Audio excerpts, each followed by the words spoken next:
Partiamo da un episodio particolarmente positivo della mia vita professionale ed umana.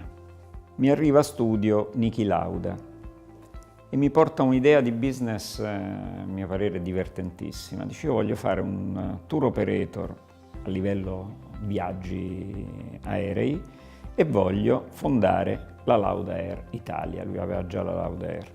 Voi immaginate l'icona Niki Lauda, io che lo porto in macchina, cioè Niki Lauda che il passeggero, io che gli faccio da autista, andiamo al Ministero dei Trasporti, non esisteva allora altro vettore se non Alitalia, e capiamo quanto era importante fare i charter di lusso. All'epoca i charter erano considerati carri bestiame.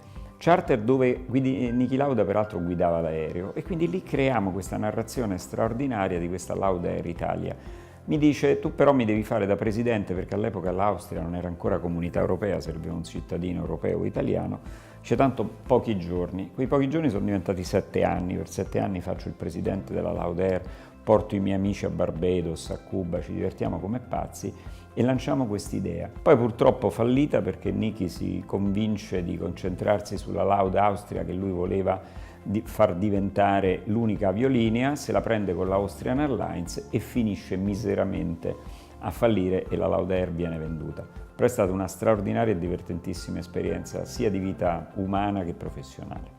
Un episodio negativo in particolare, e ci tengo a dire che poi sono gli episodi negativi quelli che ti fanno crescere e quelli che ti fanno imparare, è: creo un grande gruppo imprenditoriale di tipo immobiliare, alberghiero ed altro. Imprenditore forse un filo troppo spregiudicato.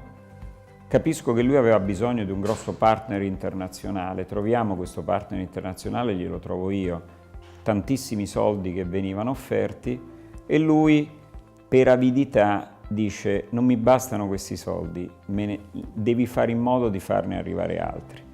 Non era possibile, l'approccio era sicuramente sbagliato, il risultato è stato il fallimento di tutta questa azienda e quindi anche la perdita di un sogno professionale molto importante.